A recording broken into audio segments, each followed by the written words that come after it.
Is Jesus a socialist? Serious question.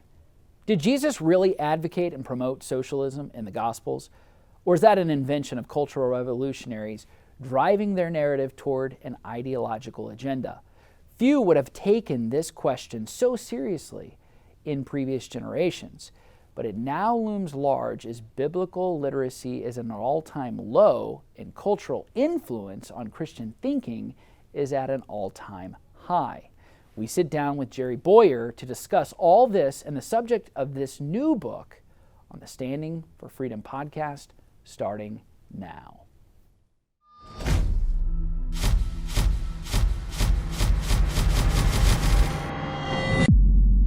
Hey, welcome to another exciting podcast here on the campus of Liberty University. I'm joined today by Jerry Bowyer. He's the author of The Maker versus the Takers, What Jesus Really Said About Social Justice and Economics. Jerry, welcome. Thank you so much for joining us today.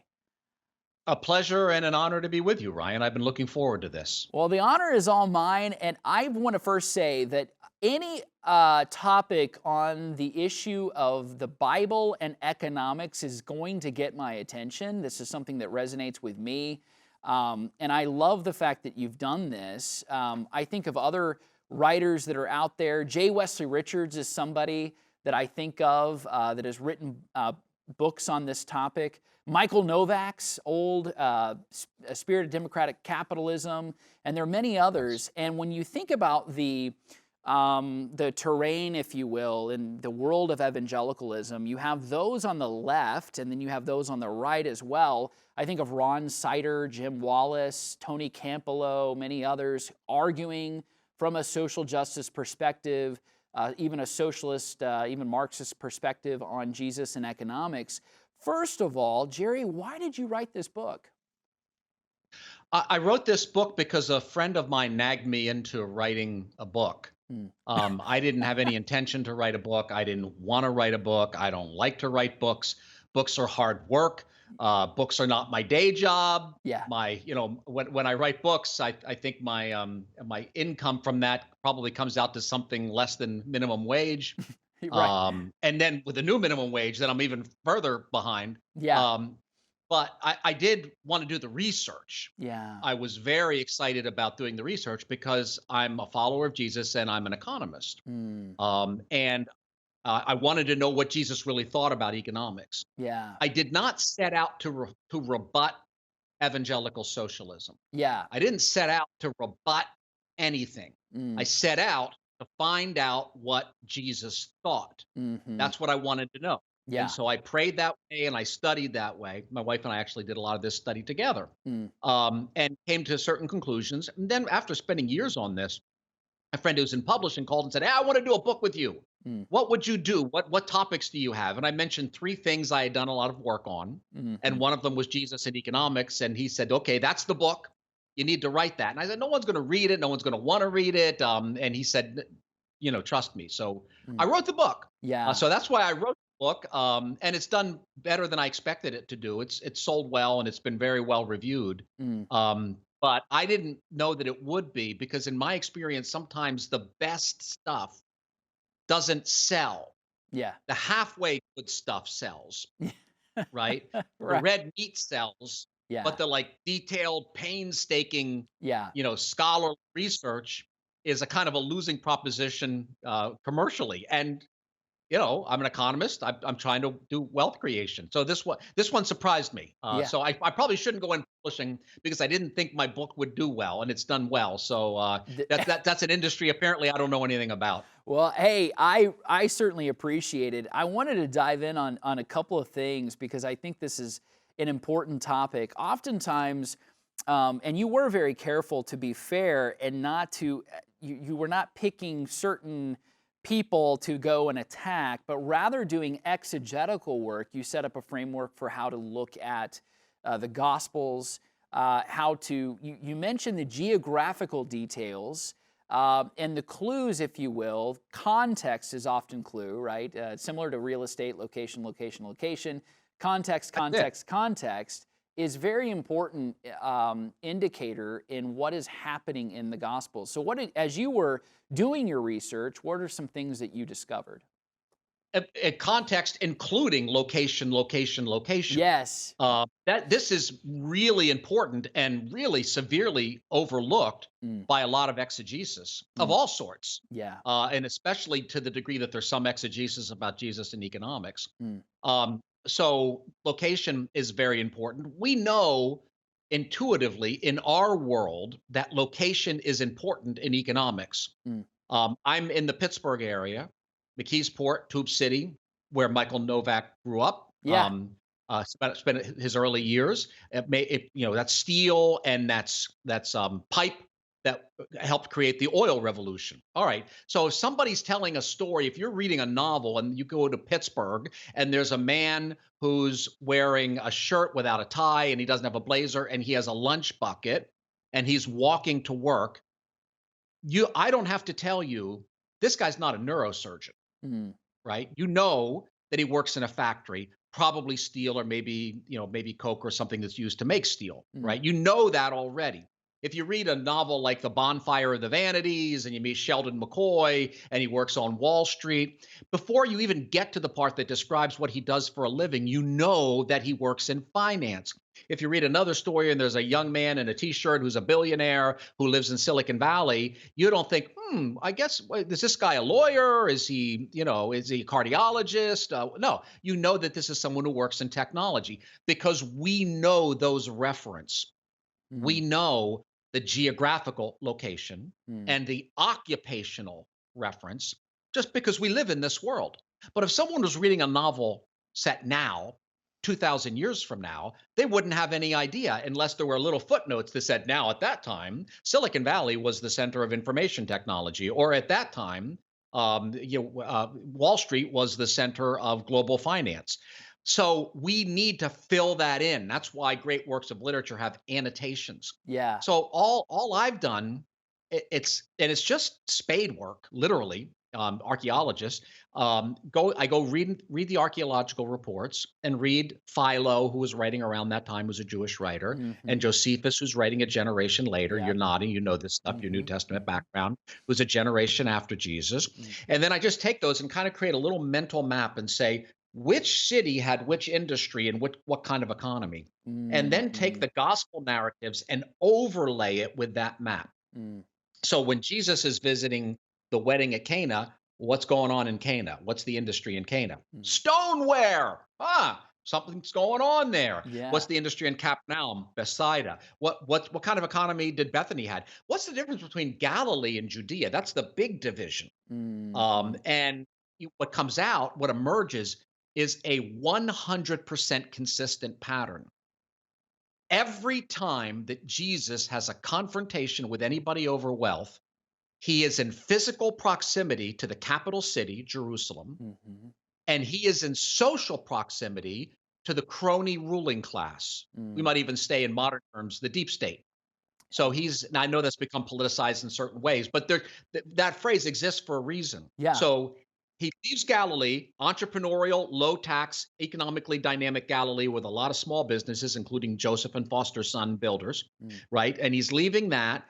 No confrontations, zero confrontations in Galilee with any wealthy people, even though nearby Sepphoris has mansions Mm. and banks. It was a wealthy trading area, but he doesn't confront anybody there about their great wealth. Mm. As soon as he goes into Judea, right out of the gate, we have the confrontation with the rich young ruler, the Mhm. rich young archon, senator, council member, Sanhedrin member, and then on to Zacchaeus the tax collector, and then to the money changers at the temple. These are all men of the state whose living is made by extracting wealth, Mm. not by creating wealth. And those are the only people Jesus confronts. Yeah, very, very good. That's interesting too. Obviously, as he is marching towards, like in the book of John, or in the book of Matthew, you think, and even in the book of Luke, going to Jerusalem, where he's ultimately going to die, be handed over to the religious authorities, and then obviously to Pontius Pilate and to the Roman state for capital punishment. As he's making that march, you see that he is denouncing. There are all kinds of examples of this, but the religious state and the condition of the people of God represented in the capital city. This is the city, this is the where David is to rule and reign, and then ultimately the Davidic king is the Right. outsider, and he's not welcomed by his own people. But I find it Right. very that is fascinating. And you think about the Greco-Roman world at the time, was very economically diverse. There were lots of things that were happening. Caesarea Philippi, the district Yes. there, where the Roman provincial governor would have resided versus the Herodian palace, and the Right. differences there. What if you were then to answer or address this, um, going into the narrative then of social justice? Um, this discovery, geographic locations, the realities of a very diverse mercantile and market economy, and even trades. What did you discover in terms of our current contemporary narratives, how they don't resonate with the biblical text? Well, I didn't spend a lot of time on that. I Mm, kind of left that for people to make their own connections, mm, because I really wanted to focus on the Jesus message. Although at the end, I do try to build a little bit of a hermeneutical bridge. mm, Um, and the hermeneutical bridge is, if you think that we should have a big state now, mm. and you're a Christian, then you have to tell me what's changed between Jesus's time and ours. Right. Because Jesus's confrontations, his economic confrontations, are with the big state. Mm, So Jesus has economic confrontations, and as you point out, there are different groups. There's different ruling classes. There's a Roman yeah. ruling class, and there's a Herodian ruling class, and there's some enmity, but there's also alliances, because no Sure. one's in power there unless Rome wants you to be, right? Right. Um, but and then there's the Pharisees versus the Sadducees. It gets Yeah. pretty complicated. But there was one central ruling class in Jerusalem that was there by the Romans let them be there, and that's the Herodians and the temple elite. Mm, We think that there's like religious leaders, because in our world there are religious leaders, right. like famous televangelists or whatever, and then there are political leaders like presidents and senators. They didn't have that. They didn't have that clear distinction. So Hmm. the rich young ruler would not have been thought of as a political leader versus a religious leader, Mm, and the high priest would not have been thought entirely as a religious leader versus a political leader. He's appointed by Herod. hmm. The temple was Herod's temple. Mm, He built it, hmm. right? So, I mean, yeah, so he appointed the people who ran it. Well, we have an airport authority. Our airports are political entities. Well, they had a temple authority Hmm. appointed by the political head, right? Right. So what we have is a situation where you mentioned social justice. I Mm, think that conservatives have maybe made a mistake in abandoning social justice, mm, which has been stolen by the left. Social justice is historically a conservative concept. mm, It's theologians, conservative theologians in the 1800s came up with the idea of social justice as a rebuttal of mm. socialism. Are you Socialism is based on theft. Yeah, and But define that too, because I think that's important. When you're talking about late 18th century, are you referring to like the London School of Economics? What are you referring to there? I'm referring largely to conservative Catholic scholars Okay, okay, who made a couple. Marvin Olasky, my friend Marvin Olasky's written a good paper. They essentially were applying it to economics and also to abortion. uh, So if yeah, if I say don't get an abortion, I'm hmm, saying something about individual justice. hmm, Justice. If I say don't fund or legalize abortion, I'm saying something to a society. right, And we don't reduce.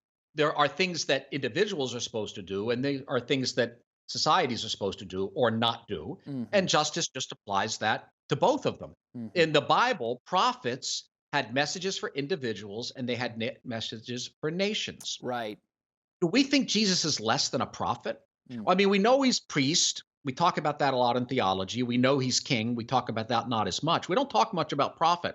right, All prophets denounced social evil. mm, And I think conservatives are afraid of that, yeah, because if we turn Jesus to quarter volume, he sounds like a socialist. hmm, What I tried to do in this book is, instead of turning it down, well, it's just personal, or it's just eschatological. It's after Jesus comes back, then we can practice the Sermon on the Mount, or it's right, just about your heart, or it's just spiritual. It's like yeah, turn it up to 10 or 11.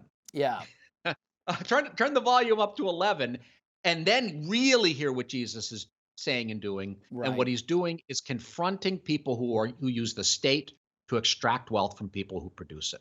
Yeah, and I think that's a good point to make. And there's a difference between voluntarism and compulsion. There's a difference between a system of cooperation where there's freedom of cooperation. There's a freedom to then be generous. I think back to Charles Dickens' classic, Christmas Carol, right? Ebenezer Scrooge is approached by at the beginning, you remember in the novel, by people to donate to a charity. And he says, but the state already has its houses and Are all there of no that. prisons? Yeah, Are there no union workhouses? Yes. exactly, exactly. So he points then to the state. Let the state take care of them, right? But that's not the point. The point is that at the end, it's out of his own wealth he gives generously and freely, not by compulsion. The problem with the social justice movement today is they want to use the machinations of, obviously, of government, and there's no freedom. And then you think about the tax burden that's being imposed on everyone, small business.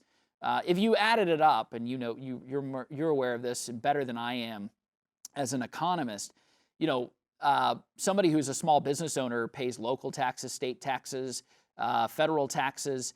They pay taxes on their merchandise, or inventory, right? There's all kinds of taxes. Their tax burden might be 55%, at the end of the year. Yes, absolutely. Especially if they're high income. Yeah. High income, especially. So when you think about all the ways in which a dollar gets taxed multiple times, at the time of Joseph, living in Egypt, a slave paid 25%. And so you think, wow, a slave paid Pharaoh 25%. Modern day states require much more than that. Much Medieval more serfs shared about a third. Yes. So, And so no one would argue that we're not better off today. I mean, we certainly are, thanks largely to the Industrial Revolution and so on and so forth. And right. we are better. But the social justice today is not the same as the title header that you read in the Pentateuch or in the Minor Prophets, that kind of social justice. Right. There's the prophets are saying Zedekiah, righteousness, thou shalt do. Right. And they're not just saying it to individuals, they're saying it to nations. Mm-hmm. And there's a tendency right now for some evangelicals, younger evangelicals, because they're tired of toxic politics, Right. to put a hard wedge Mm-hmm. between the kingdom and religion and the gospel and politics. Mm-hmm. Well, then what they're doing essentially, they don't mean to do this, but what they're doing is they are stripping Jesus of his prophet's robe. Right. They are making Jesus a therapist, Mm-hmm. a savior, yes, but they're not allowing him to be a prophet because prophets confronted kings. They did that almost more than they did anything else. Yeah. The prophetic office happens when kings go bad. Yeah. So it's like we got Ahab, then we need an Elijah. Yeah. So we really need to not leave that behind. So when you talk about the different tax rates, I just take that back to the gospel accounts. Mm-hmm. And in Galilee, we had a lower tax jurisdiction. And in Judea, we had a higher tax jurisdiction. Galilee was not subject to the tribute tax. Judea was subject to the tribute tax. Galilee probably had a higher growth rate. There are many indications that they did because they were a lower tax jurisdiction and more entrepreneurial. One archaeologist says if you dig up a city in Galilee, you find 4 or 5 shops. You dig up around Nazareth, what do you find? Farmers who own farms that they work on, 15 to 40 acres. You go down towards Judea, what do you find? 100,000-acre farms owned by someone who's politically connected, who never goes to the farm, knows nothing about farming, but he killed one of Herod's enemies, so he gets a political favor. Right. So Jesus says that. So this is there in so many places. The difference between the Sermon on the Mount and the Sermon on the Plain. One is given to a Judean audience, confronts you wealthy, woe to you who are wealthy. One is given to a more northern audience. There is no woe to you who are wealthy. So, I mean, even have it in Mary's little song, the Magnificat, a confrontation over wealth when she's in Judea. This is Jesus and Mary and the apostles are not criticizing wealth. They're not neutral on wealth. They're not merely teaching a heart message. They are actively confronting the use of political power to extract wealth. Yeah. So conservatives should stop playing defense on the Gospels. Yeah. We should stop with Jesus says be generous, but he doesn't say use the state. I don't care about what he doesn't say. I care about what he does say. And what he does say is to the state, you are devourers of widows' houses. Yeah, that's So right. Jesus is really taking the mahogany to these folks.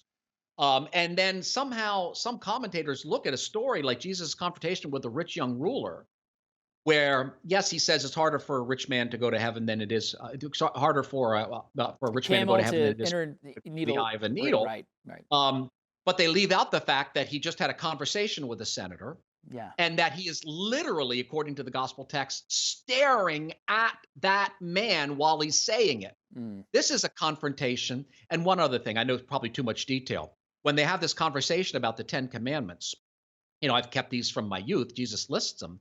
Jesus adds a commandment. He doesn't list the Ten Commandments rightly. mm. He adds, "Do not defraud," which Yeah. is not one of the Ten Commandments. In fact, it was so confusing, some of the early copyists left it out because they thought it must have been a mistake. It wasn't a mistake. Jesus added that because this man was living by fraud.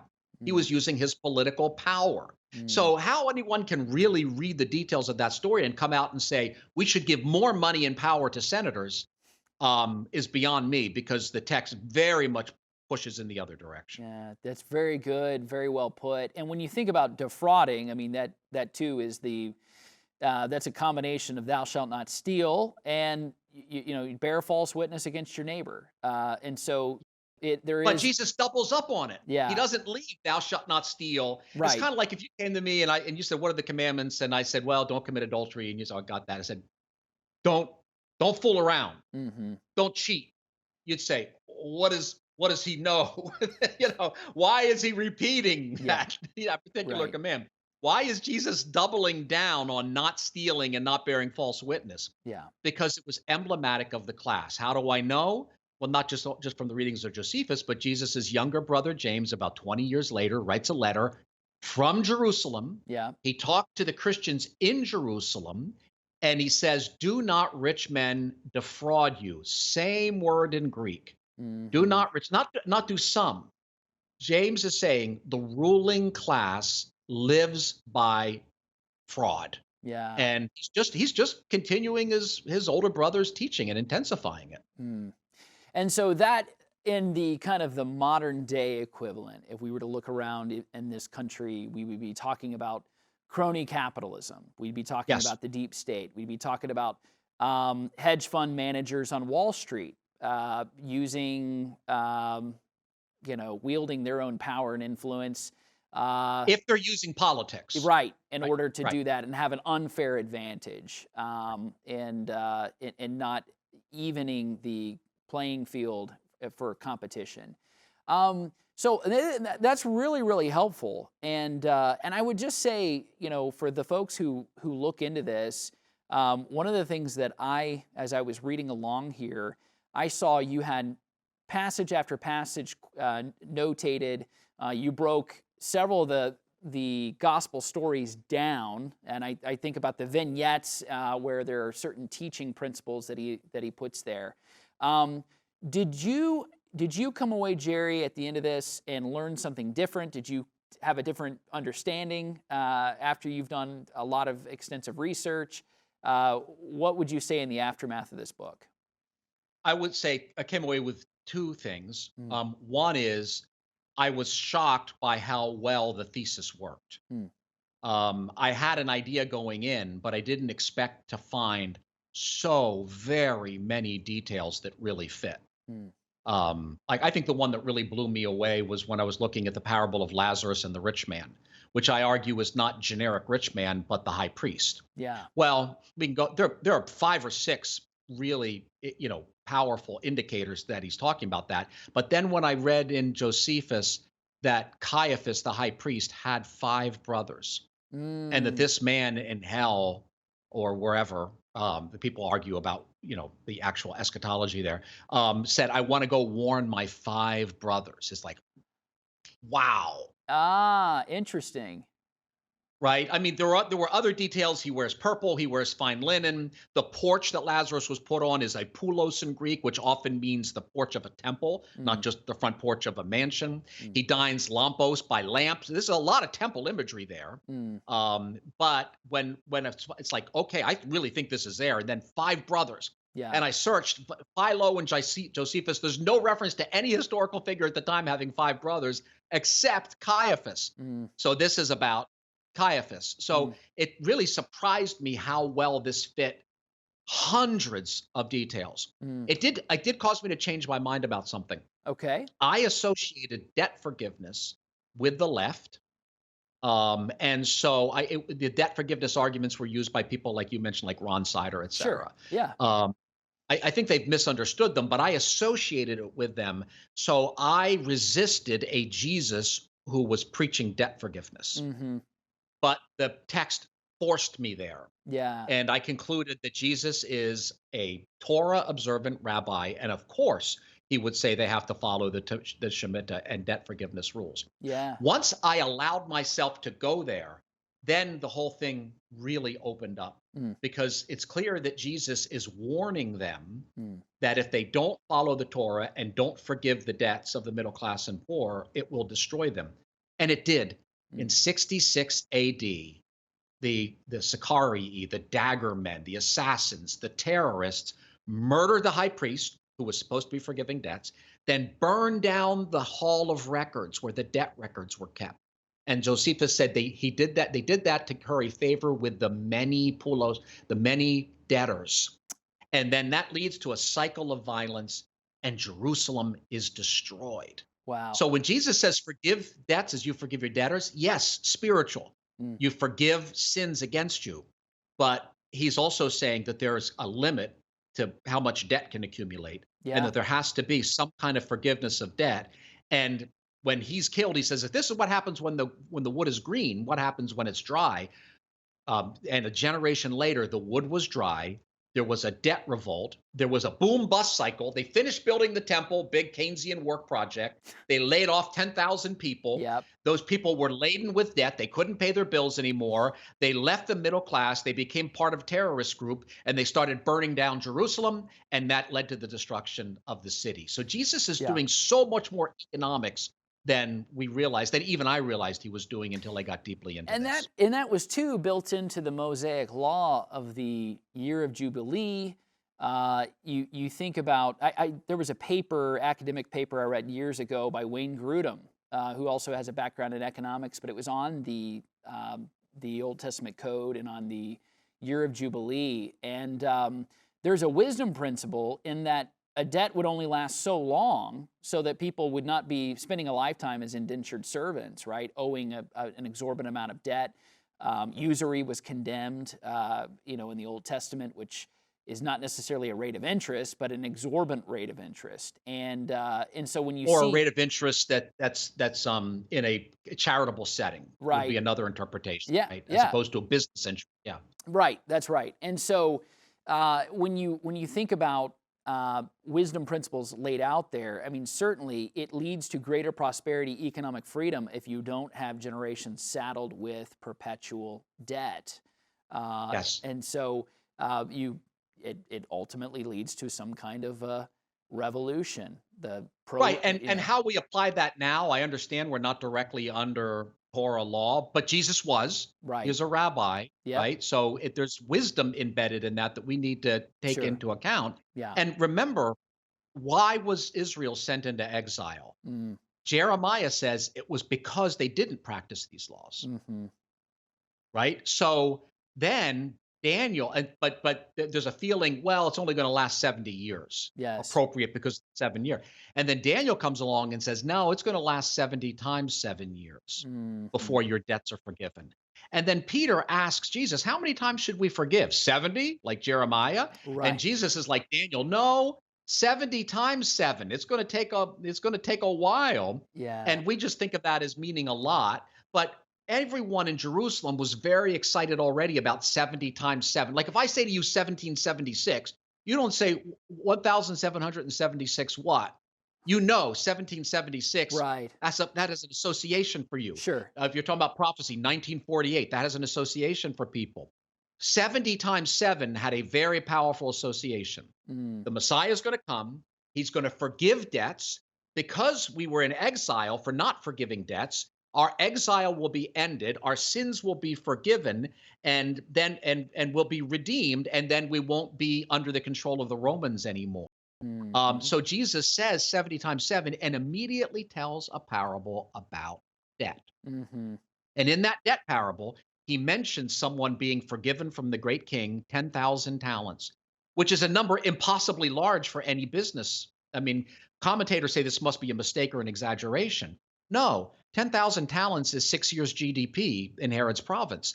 It's a big number because it's a macroeconomic number. It's a macroeconomic number because Jesus is talking about the macroeconomy. He's saying, you, Israel, were forgiven by God for you were supposed to forgive the poor and the middle class. After 7 years, it's not a free ride. It's just a limit. You didn't do it. God gave you some forgiveness. He didn't destroy you, but now the 490 is running out. So, I don't think we should be spiritualizing away this debt stuff. I think it's actually really important. And maybe at this moment in history, it's very important for the United States as we are beginning to get into macroeconomically dangerous debt levels. Oh, Maybe yeah. maybe the message of Jesus is needed more down debt is needed more than it's been in a long time. That's very well said. Well, Jerry Bowyer, author of The Maker versus the Takers, What Jesus Really Said About Social Justice and Economics. Thank you so much for joining us today on this podcast. I really appreciate the labor of love you've done in doing this book, and I really I want to congratulate you on the success it's had. Thank you. I apologize. I know I filibuster a little bit, but I get very excited No, about it's this stuff. great. Great So information and very, very helpful. So I encourage our listeners, definitely take a look at that. Lots you can glean from it. I know we're going to be hearing more from you, Jerry, in coming days and weeks. Thank you so much. thank you. Godspeed to you and Godspeed to the work of the center.